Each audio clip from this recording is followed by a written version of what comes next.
Okay then, here we go again. Another commute home, and I may need to turn the lights on to get me visible by your all standards, but we're gonna keep on keeping on until we hear one way or another, or until I look over at the camera and I'm like, oh, you guys can't see nothing. And that's usually what cues me to be like, okay, I should turn on a light. Like right there. Ooh, that's not bad. That's kind of a unique look. Like you can still make out my face. It's clearly dark, but it's not like dark. So today has been a bit of a day of misunderstandings or mix-ups or what have you. It's interesting how those come to be and how we can use kind of basic logic to navigate ourselves through them. But essentially, I was losing my train of thought like I always do, and I'm trying to remember the mix-up that I was going to bring up. Oh yes, there was this cart. There was this cart that needed to be picked up today at work, and the driver called to say that he was going to be here at 2 o'clock, and they called individual A to say that they're going to be here at 2 o'clock to pick up this thing, and it needed to be at the dock and ready for pickup by 2 o'clock. And so person A, the person that the driver called, this is going to very quickly feel like a game of telephone. The driver called person A. Person A called person B to ask person B to pick up their cart and take it to the dock, because person A had already delivered their cart. So right there we have our first predicament, in that the driver called initially to pick up one cart, and person A is saying that their cart's already there, and that person B should then bring their cart over to be picked up as well. And that's a problem, as you can imagine, if the driver's only intending to pick up one cart and he's going to get here and we have two carts for said driver. Person B then begins to search the universe for the cart that person A called them about, and they finally find the cart that person A calls them about, and it just so happens to be in a room that's right next to my office that person B cannot get into. So person B then asks me to let them into the room where their cart is, and I do so, and I help them gather all the stuff because I happen to know a thing or two about this cart and all that's going on there.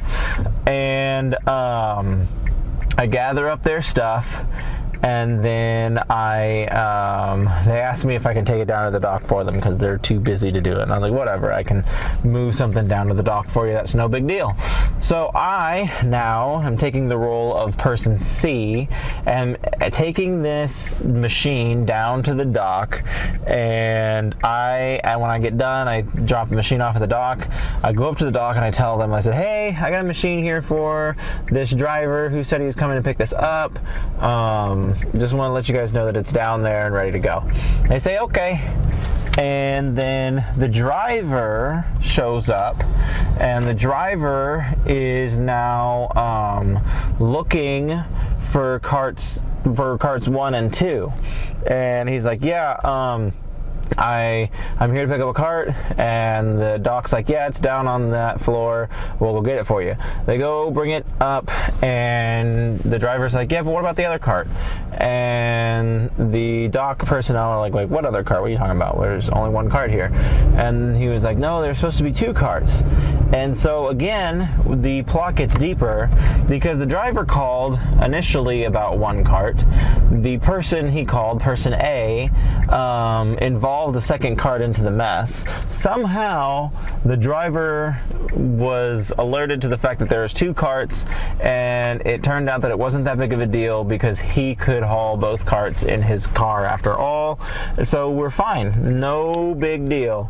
Well, except for the fact that now there's only 1 cart in the dock landing, and it's the cart that I dropped off. And so the dock personnel are calling me, and they're like, they're saying that this cart is not the right cart or whatever.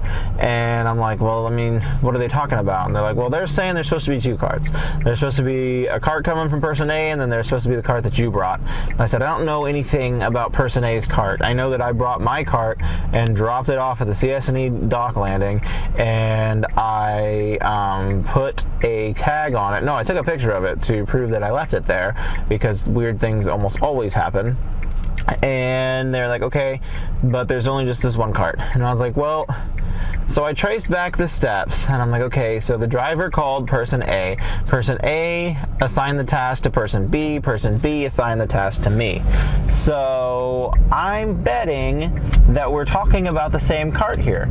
It's just been handed off so many times that we don't realize that we're all talking about the same thing. And they seemed okay with that. I was okay with that. So I called it, they called it, and we moved on with our lives from there. Well, that apparently was not the case, because person B, the person who assigned the task to me, sends me an email saying that person A called them and said that they had already dropped off their cart, and that we needed to get our cart and drop it off as well if we wanted it to be picked up by the driver.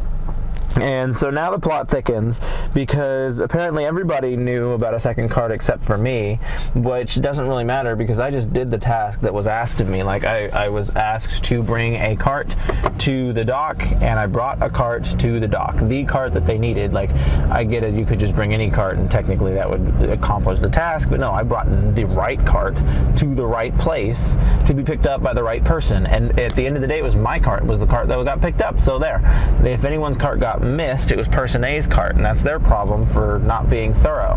But it's just how wild and how easily things can be misconstrued, misunderstood, whatevered, because of the way that just we receive information or we hand off information. And like, handoffs are just like asking for a drop off in like quality, if you will. Like, the more times you hand something off, the more information that's going to be lost in the translation. And it's just like the old game telephone, where you tell somebody something, who tells somebody something, who tells somebody something, and by the time you get to the end of the somebodies, it's an entirely different story.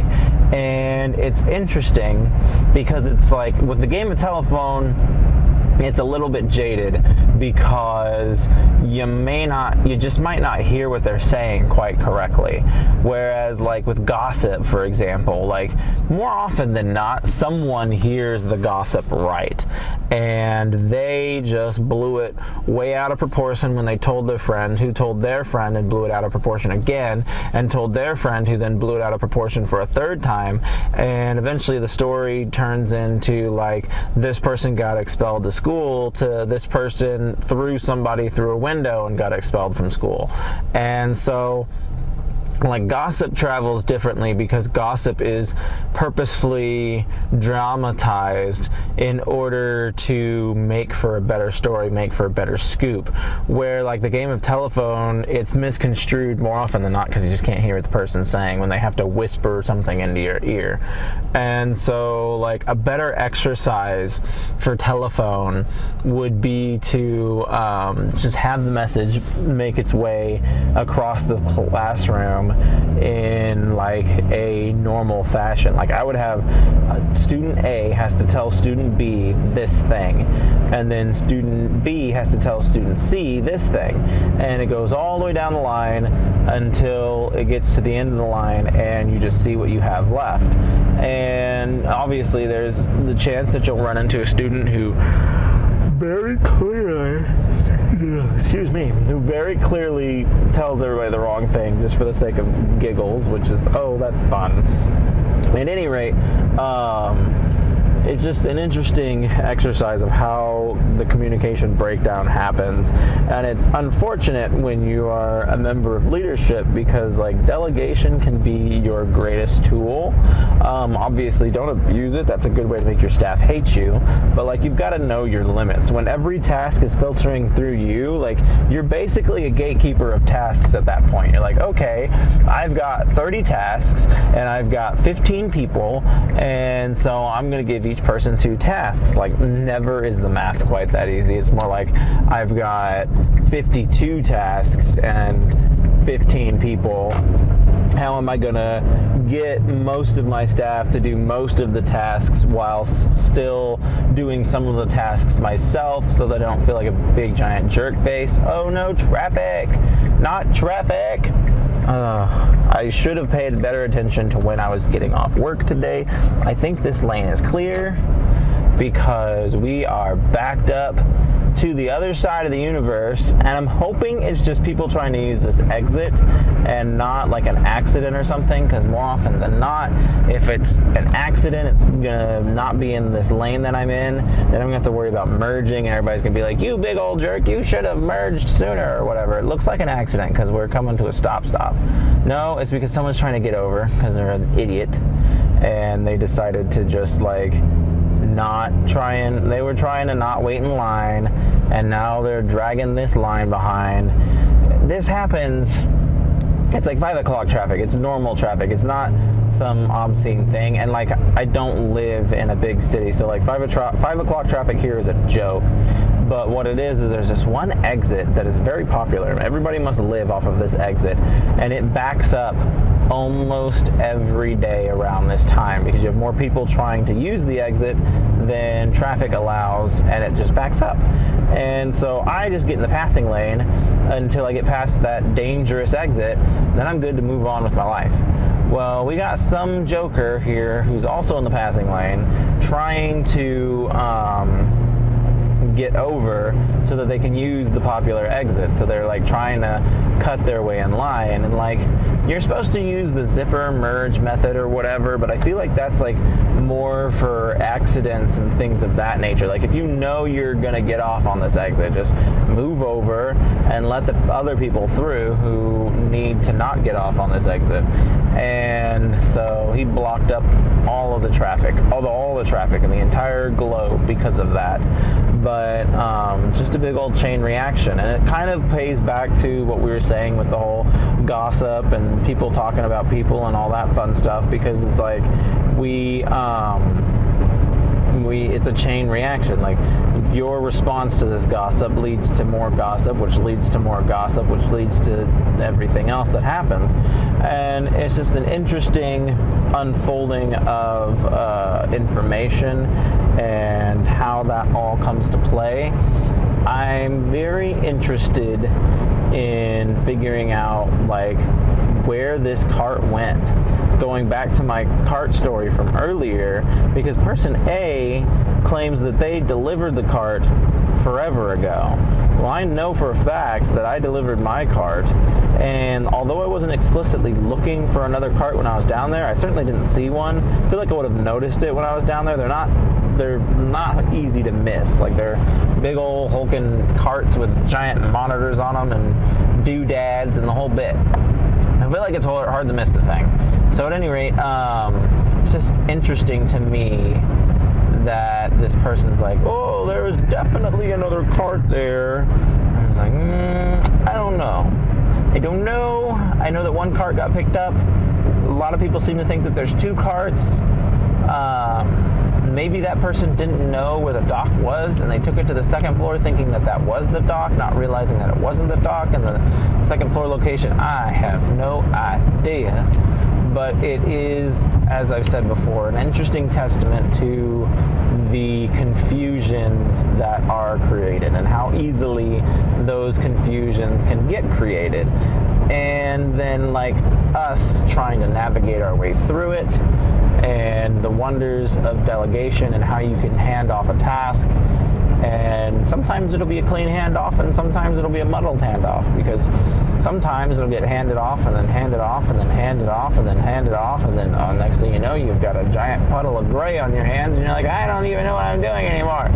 And so that's where that lands us. But it's just an interesting thing to look at and to go over and just to understand and to try and make something of the situation that you're in. So like learning, I've dealt with a lot of things in this job. I've been in the job for 6 years now. And so you just kind of know, like when something pops up, you're like, oh, that's what's going on here. Oh, that's what's going on here. And you just get to know the things, and you see the things, and you're just like, yep, check that box, check that box. That's what this is. That's what that is. And it's just very interesting. Today was a very good day that I got to present my team with some really positive information, something that we've been fighting for a very long time. I've been fighting to get them better compensation, and the news finally came through. It's been like a 9-month fight, and so I was able to sit people down, present those. I've been looking forward to it. They've been looking forward to it. All in all, it was a very good exercise. It felt good, right in time for the holidays. And so, boom, sauce, that felt good. Like, seeing the reactions felt good. I'm a big reaction person. Like, seeing people react to things has always kind of been a big thing for me. And so I was just very thrilled to be able to see how these people reacted to these things, and being able to be the bearer of that good news and hog it a little bit, because although I wasn't the only person responsible for that news, I was like the driving force. I started the conversation. I kept the conversation going. I saw it through from start to finish. I never stopped nagging about it, and I made it happen. And so even though I wasn't like the person who got to sign the letters, or the person who was bugging the teams about it and making the moves, getting things squared away, I still was an integral part of that process, if not the most integral part of that process. And so yeah, I owned a lot of that, as I am dude. So it feels good, and it's like another thing that like I can respect as I get older, is I can own the things that I am dude, because I'm like, darn it, I am like, that is my thing. I was owed that, I did that, and I'm gonna own it now as my thing. Like, there's no reason why I should let someone take that from me. And it feels good to have that level of confidence. Same goes into like just making general suggestions. When I first took the role I'm in now, it did a number on my confidence in that I came from a department that I was very confident in, and I knew everything that was going on, and there wasn't a single thing you could ask me about that department that would throw me for a loop. I was just like, nope, I know this like the back of my hand. It's easy. I'm just making money at this point. And I went from that to a department that was very much so the opposite, very much so in need of attention. And I was the chosen individual to give it that attention. And I've continued to give it good attention, and it's gotten tremendously better since when I stepped in and when it was where it was before then. And we're going to continue going in that right direction. But now that I kind of have my confidence back, because when I first started there, it was a mess, and I didn't know everything about everything. I knew a lot about a lot of things, but not everything about everything. And so I got in that role, and it starts to click, it starts to burn, and I start to get to know things, and I start to understand these things. And now I have that sort of confidence back of being a professional in that regards. Oh, that's just that weird street sign that no one likes to drive by because they feel like it's going to report their speed. So at any rate, this thing's flashing me saying that I'm going 70. I'm going 65. You are a liar, liar, pants on fire, Mr. Sign. Anywho, it's interesting to me to to have that back, because I can now, like, people will email me about things and I can throw up walls and be like, nope, not doing that, nope, not doing that, don't want to do this, don't want to do that, and it's honestly quite nice. And so another thing, I got like people who want me to just blindly place orders for stuff, and I did that once and it was a grave mistake. And now I'm like, you know what, I think I'm gonna do this myself, and I'll figure out what we have, figure out what we need, and walk from there, because nothing feels worse than being at someone else's mercy. And I will never make the same mistake twice.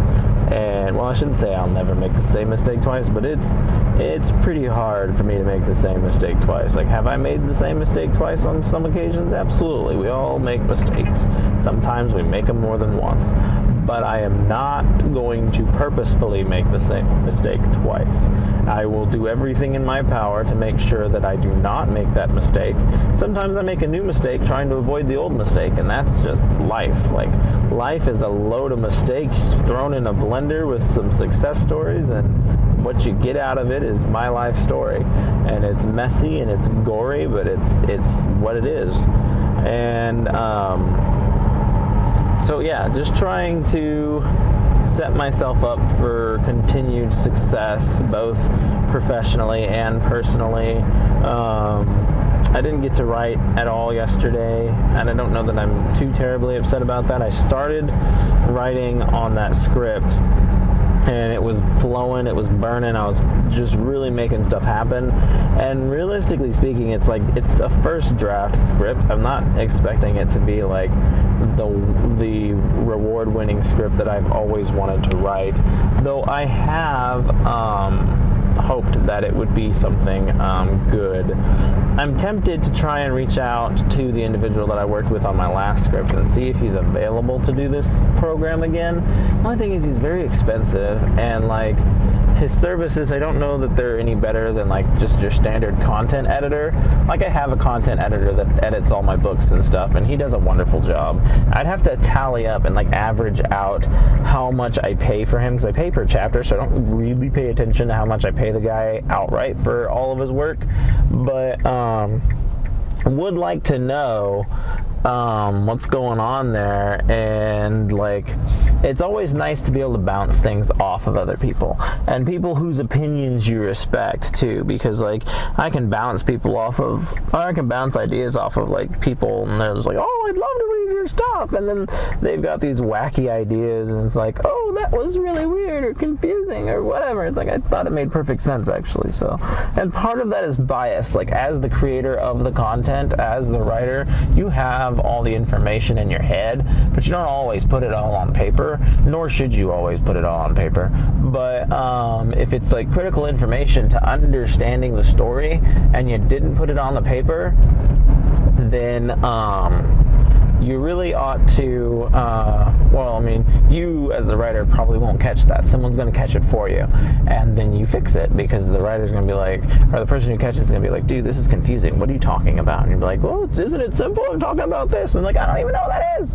So I was like, oh, well, I guess it wasn't that simple then.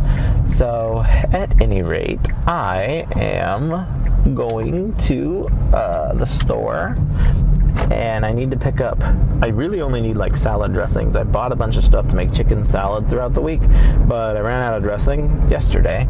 So I need more salad dressing, enough to get me through the week. I'll probably buy more chips and dip, because I'm a chips and dip fool.